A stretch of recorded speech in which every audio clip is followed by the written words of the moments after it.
भारत बना चौथी बड़ी इकोनॉमी, लेकिन आम आदमी के लिए इसके मायने क्या हैं? नमस्कार, न्यूज़ 18 का डिजिटल प्लेटफॉर्म आप देख रहे हैं और मैं हूं रितु सिंह। भारत ने जापान को पछाड़कर दुनिया की चौथी सबसे बड़ी अर्थव्यवस्था का ताज पहन लिया है। 4.18 ट्रिलियन डॉलर के इस जीडीपी छलांग का सीधा असर आपकी जेब और रोजगार पर पड़ेगा। तो चलिए आपको बताते हैं कि आम आदमी के लिए इसके असल मायने क्या हैं। पूरी दुनिया में मंदी की आहट और तनाव के बीच इंडियन इकोनॉमी ने वो कर दिखाया जिसकी उम्मीद तो थी, लेकिन इतनी जल्दी नहीं। भारत ने आर्थिक मोर्चे पर एक ऐतिहासिक छलांग लगाते हुए जापान को पछाड़ दिया है और अब दुनिया की चौथी सबसे बड़ी अर्थव्यवस्था बन गया है। ये महज आंकड़ों का खेल नहीं, बल्कि ग्लोबल पावर शिफ्ट का एक बड़ा संकेत है। सरकारी आंकड़ों के मुताबिक भारत की जीडीपी 4.18 ट्रिलियन डॉलर के पार पहुंच गई है। लेकिन रुकिए, ये तो बस शुरुआत है। सरकार का दावा है कि अगले कुछ सालों में जर्मनी भी पीछे छूट जाएगा और 2030 तक भारत दुनिया की तीसरी सबसे बड़ी आर्थिक महाशक्ति बन जाएगा। लेकिन आम आदमी के लिए इसके क्या मायने हैं? सबसे पहले बात करते हैं उस खबर की जिसने पूरी दुनिया का ध्यान खींचा है। भारत सरकार ने आधिकारिक तौर पर कहा है कि भारत ने जापान को पीछे छोड़ दिया है। अब भारत की अर्थव्यवस्था का आकार 4.18 ट्रिलियन डॉलर हो गया है और ये उपलब्धि इसलिए भी बड़ी है क्योंकि जापान दशकों तक एशिया और दुनिया की आर्थिक महाशक्ति रहा। लेकिन पिछले कुछ समय से जापान की अर्थव्यवस्था सुस्त पड़ी है, जबकि भारत की ग्रोथ मशीन पूरी रफ्तार में है। भारत की जीडीपी वित्त वर्ष 2025-26 की दूसरी तिमाही में 8.2% की दर से बढ़ी है। यह आंकड़ा इसलिए भी चौंकाने वाला है क्योंकि पहली तिमाही में ये 7.8% था, यानी रफ्तार कम होने के बजाय और तेज हो गई है। जापान को पछाड़ने के बाद अब भारत की नजरें हैं जर्मनी पर।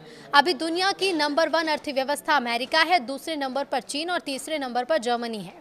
सरकार के मुताबिक भारत अगले 2.5 से 3 सालों में जर्मनी को तीसरे पायदान से भी हटा देगा। लक्ष्य बिल्कुल साफ है, साल 2030 तक भारत की जीडीपी 7.3 ट्रिलियन डॉलर तक पहुंचने का अनुमान है। अगर हम इस लक्ष्य को हासिल कर लेते हैं तो भारत आधिकारिक तौर पर दुनिया की टॉप 3 ताकतों में शामिल हो जाएगा। लेकिन इतनी तेजी आखिर आ कहां से रही है? तो सबसे अहम सवाल कि जब पूरी दुनिया में अनिश्चितता है तो भारत में तेजी कहां से आ रही है? जवाब है कि हम और आप, यानी कि भारत की आम जनता। इस आर्थिक विकास में सबसे बड़ी भूमिका घरेलू मांग और निजी खपत ने निभाई है। आसान शब्दों में अगर समझे तो भारतीय लोग खर्च कर रहे हैं, गाड़ियां खरीदी जा रही हैं, घर बन रहे हैं और त्योहारों पर खरीदारी हो रही है और डिजिटल लेन देन बढ़ रहा है। जब देश के लोग खर्च करते हैं तो फैक्ट्रियों में उत्पादन बढ़ता है, यही जीडीपी को आगे ले जाता है। सरकार का कहना है कि वैश्विक व्यापार में अनिश्चितताओं के बावजूद भारत ने जो मजबूती दिखाई वो काबिले तारीफ है। ये विकास बाहरी निर्यात पर निर्भर होने की बजाय देश की आंतरिक मजबूती पर टिका है। गोल्डीलॉक्स पीरियड, आखिर ये क्या है ये भी आपको बताते हैं। तो अर्थशास्त्र में एक शब्द होता है गोल्डीलॉक्स इकोनॉमी।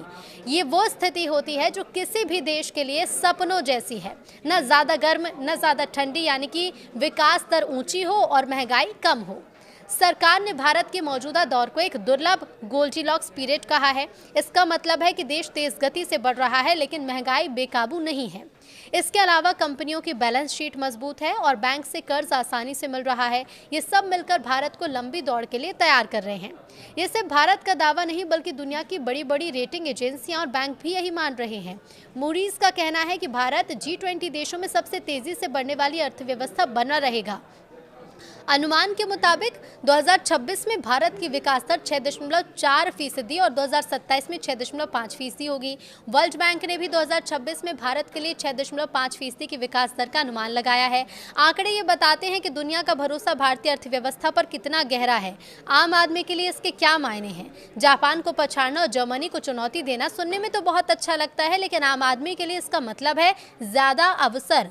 जब अर्थव्यवस्था 8.2% की रफ्तार से बढ़ती है तो इसका सीधा मतलब है कि बाजार में मांग है तो फैक्ट्रियां चलेंगी तो रोजगार के मौके बनेंगे। निजी खपत में बढ़ोतरी ये दिखाती है कि बाजार में काम धंधा तेज है, जो रोजगार सृजन के लिए सबसे जरूरी है।